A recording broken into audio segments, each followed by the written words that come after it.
Welcome into Drew's Daily Diamonds for Saturday, June 7th, 2025. I am Drew Martin breaking down the Saturday Major League Baseball slate for MLB bets coming your way starting early. Let me know in the comments below where you agree, where you disagree. All is welcome. It helps grow the show. Smash that like button if you're liking the content. As we got first game up, 2:10 Eastern, game 2 of the series between the Toronto Blue Jays and the Minnesota Twins. It's Chris Paddock on the hill for the Twins. Kevin Gausman going for the Jays.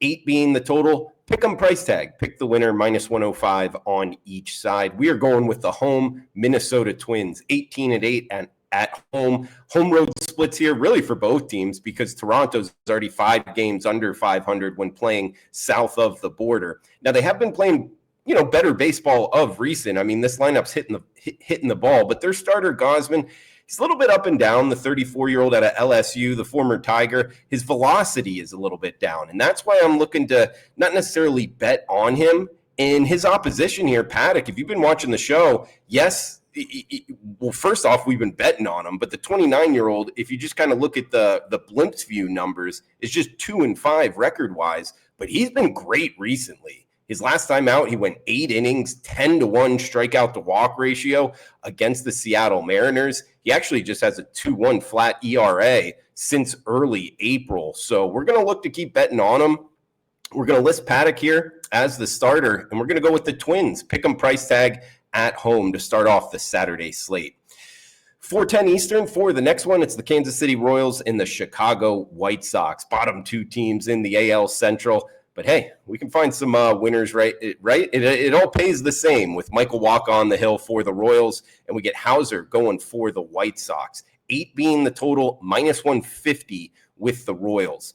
Now, another guy, we've talked about a lot of his starts, talking about Wacha here, the starter for the Royals, and we've made money on him. However, laying minus 150 here with a Royals squad that doesn't score much, we're not going to go with the side. Instead, we're going White Sox and Royals under the total of 8. I think runs are going to be at a premium here. Michael Wacha has been great, 33-year-old out of Texas A&M, sub-3 ERA. Plus, he's already faced the White Sox this season. He threw a gem, 7 innings, only 3 hits, blanking their lineup. He's up against Hauser here, and the reason I like the under, I think he's riding a little bit under the radar.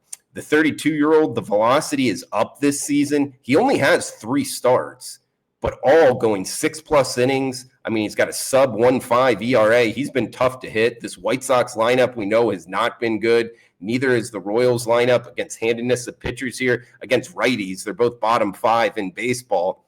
And actually, the Royals, one good thing about them is their bullpen outside of Wacha has been really good. That's how they're over 500. So, guys, I think this one ends, 3-0, 4-1, something like that. We're going under 8 Royals and White Sox. Got 2 games left here. Same time, 4:10 Eastern, 1:10 Pacific. Sunshine State battle here. It's the Miami Marlins and the Tampa Bay Rays. We get Bradley on the hill for the Rays. Ryan Weathers going for the Fish. Total of 9, minus 150. That is the Rays at home. Now, we've been betting the Rays a bunch on this homestand with some success. The only problem with doing it here is, 1, the price, paying 50 cents.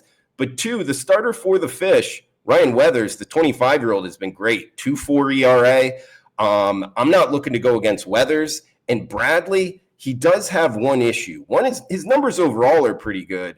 But this year versus the Miami Marlins, a couple weeks ago, he only went 4 innings, giving up 5 earned runs, had 3 walks in that game.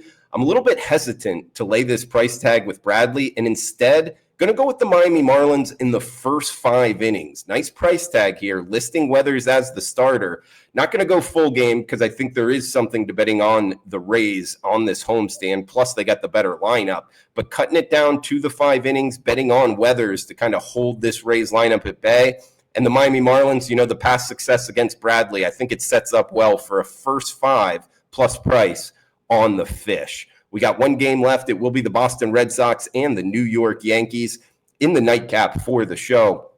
But a reminder, if you could comment below, it does help the algorithm on YouTube growing the show. All is more than welcome.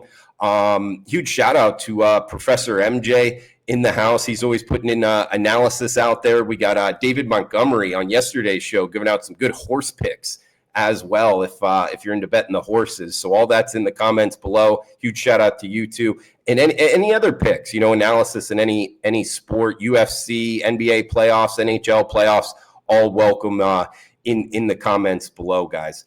We do have the recap for the show. This past week, since Tuesday, we went 6-6, minus a half a unit, so kind of just treading water. But, overall, over the last 9 weeks, it has been a great run. If you've been with us for a while, 88-66, 57% winners, plus 19.95 units of profit over the last 9 weeks, so 2+ months here. Does not include Friday's results, but still $100 better, up $1,995 betting every single game over the last 2+ months. So, guys, let's get into the nightcap here. Finish off the Saturday card, 7:35 Eastern in Yankee Stadium. Game 2 of the series, Boston Red Sox, New York Yankees. We got Ryan Yarbrough on the hill for the Bronx Bombers.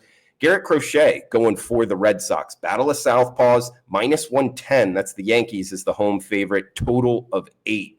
Now, the Yankees come in 38-23 into the weekend. They've also been good at home, 20-10. And they have Yarbrough on the hill, the crafty lefty, the 33-year-old out of Old Dominion, 2.8 ERA, 40-11 strikeout to walk ratio. He's through it 3-0 as the starter. I will say this about Yarbrough, though.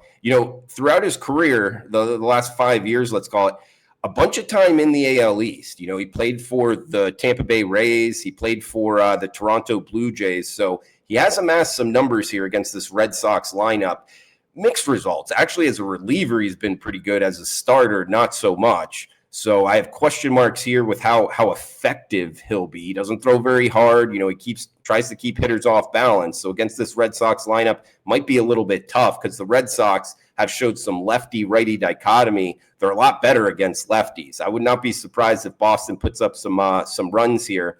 And the Red Sox have Crochet on the hill, the 25-year-old former first-rounder out of Tennessee, the former Volunteer. He's making his best case early in the season for Cy Young kind of consideration. Sub-2 ERA, 101-26 strikeout to walk ratio. So he's already got over 100 punch-outs. 2 earned runs or less in every start since mid-April. I can't go against Crochet, guys. And getting a plus number next to his name, we get the bullpen pitching a lot better for the Red Sox as well. We're going to finish the Saturday card with an underdog, Boston Red Sox, listing Crochet as the starter, plus 100. Risk 100 to win 100. In recap, we got the Marlins, Ryan Weathers on the hill in the first 5 innings against the Rays. We got the under in the White Sox and Royals, and we got the Minnesota Twins, pick'em price tag over the Toronto Blue Jays. If you're interested in premium picks, check them out, WagerTalk.com, experts page, Drew Martin. We'll be back for Sunday's look ahead. Come back and join us, guys. Comment below, smash that like button, cash those tickets. Enjoy the rest of your Saturday. Thanks for tuning in.